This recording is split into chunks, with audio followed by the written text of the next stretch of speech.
Magandang araw mga kaibigan. Pag-usapan natin ngayon yung sa District 6 sa Manila, si Congressman Benny Abante na talagang natamaan ng husto kay VP Inday Sara 2 nights ago. Ito, dumaan sa wall ko itong post ni Optic Politics. Ano? District 6 of Manila is different. Someone is leaking. Leaking is tinitilapan. Sa Bisaya, tilap. Tapos binasa ko ang mga comments. Grabe. Tinatawag siya. Mga comments anong klaseng pastor ito? Hina-highlight nila yung pagiging pastor ni Bishop Abante. Kaya naisip ko, ano kaya ang epekto nito? Ano kayang masasabi ng mga pastors? Okay, kaparian. Mga religious leaders sa ganitong itsura ng nagsasabi na isa siyang bishop. And then, ang isang tanong ko pa is, bakit tahimik? Hanggang ngayon, walang response si Congressman Benny Abante, hindi katulad ni Congressman Joel Chua na nagsalita. Ayaw daw niya ng negative campaigning, mag-focus lang daw siya sa pangangampanya at see you in impeachment trial, ganon. Si Congressman Benny Abante tahimik. May nabasa lang akong post yung anak niya na ito na, rena ng mga trolls. Troll daw si VP Sara, tayo daw mga dides, mga trolls. Anyway, so magbasa lang ako sa mga comments, George Paragas, the leaking pastor. Ako, napakataas ang pagtingin ko sa mga pastors. Although, may mga ilan-ilan ding pastor na nasasangkot sa kalukuhan, but sa experience ko, karamihang mga pastor matitino sa aking experience. Nung nasa Luzon pa ako, hindi pa ako naging sundalo, halos wala akong kaalam-alam sa salita ng Diyos. Wala talaga, as in.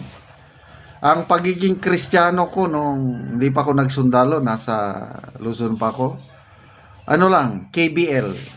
Ano yung KBL? Kilusang Bagong Lipunan, yung partido ng Marcosinho. Kaya lang, ang KBL ko noon na yung pagiging Kristiyano ko, kasi walang nagturo sa akin Papasok lang ako sa simbahan kung may kasal, may binyag, at may libing. Yon ang aking Kristyanismo nung una. Kasal, binyag, libing. Kung walang kasal, binyag, libing, hindi ako pumapasok sa simbahan. Hindi ako nagbabasa ng Biblia. Pilosopo ako nung una. Hindi ako naniniwala ang Biblia, salita ng Diyos. Kaya lang, nung na-assign ako sa Mindanao, ayun, may mga na-meet na akong pastor. At hindi ko makalimutan yung na-assign ako sa Agusan del Sur. That was 1985. Kalakasan pa ng INPE noon. Sa Talacogun, Agusan del Sur. Sa isang liblib na detachment. First time kong magsimba. Hindi naman ako in-invite na magsimba. Basta lang, sinundan ko lang yung isang young people na kumuha ng gitara sa aming kampo dahil hiniram pala ng sundalo namin yung gitara sa simbahan. And then, hindi ko na namalay ng sarili ko. Sinundan ko yung kumuha ng gitara at napadpad ako sa isang napakaliit na simbahan. Napakaliit. Ang upuan is troso. Bilog, round lang. Yun, ganon. Walang dingding. May atip lang na hindi, yung nipa. Nag-preach yung pastor, Bisaya. Ang matandaanan ko, yung sinasabi niya is, grade 0. Hindi siya makabasa. No read, no write. Kaya lang, nagdasal lang daw siya sa Panginoon. Sabi, Panginoon, bigyan mo ako ng karunungan, gusto kong magbasa sa iyong salita. With that prayer, nabigla yung pastor, makabasa na siya sa Biblia. Magbasa siya ng ibang libro, newspaper, hindi siya makabasa. Biblia lang ang kanyang mabasa.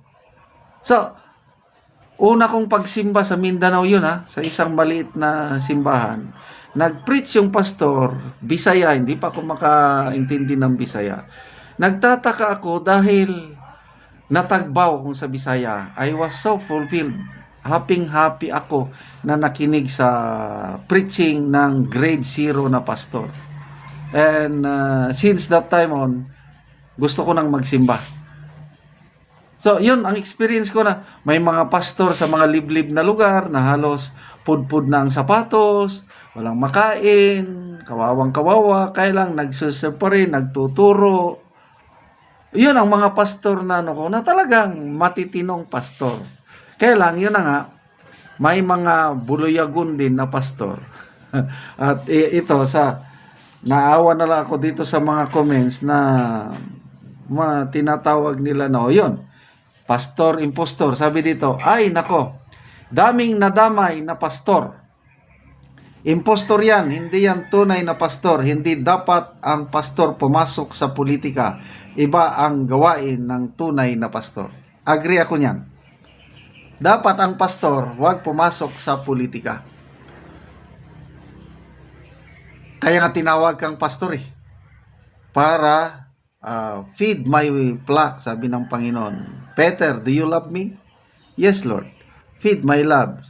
Do you love me? 3 times. Na tinanong ng Panginoong Isus si Apostle Pedro.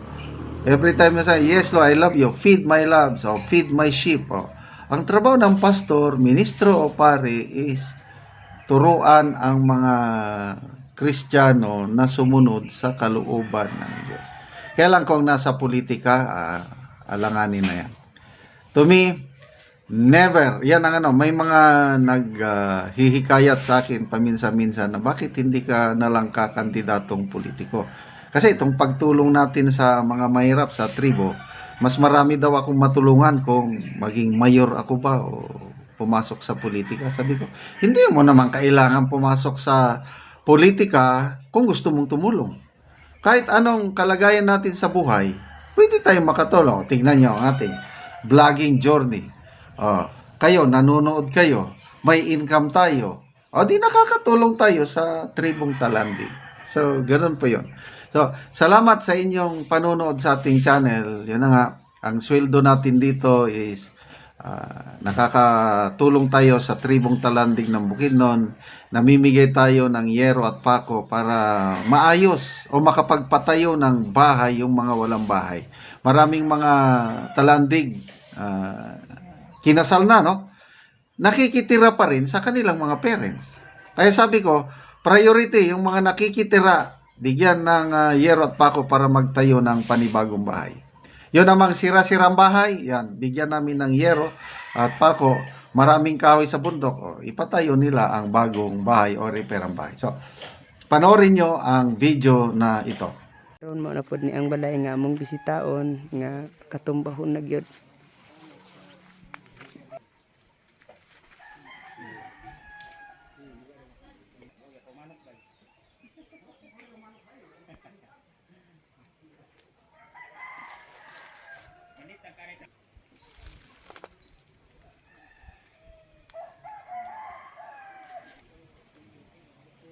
Ayo.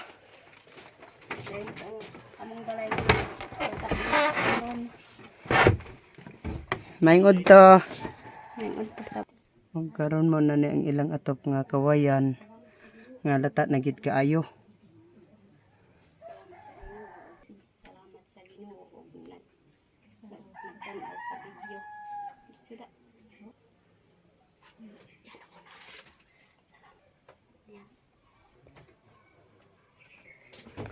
Og karon unsa imong og karon manguha na mo og kahoy kay matagaan na mo og lansang pako plinsin og sin para nga makabalay na mo og sin. Oh. Manguha na gyud mi. Salamat sa Ginoo og sag nagatan-aw sa nagvideo na makakuha na gyud mi og kuan. Katok na gyud mi og sin og Vincent. So pila na din ni katuig inyong balay? 20 na ni katuig. 20 na katuig. So katumbahan na gyud siya. Tumbo na gyud kay gapok na kayo yung kuan. Atop. Atop Gabok na kaayo. tubok na kayo. Oo.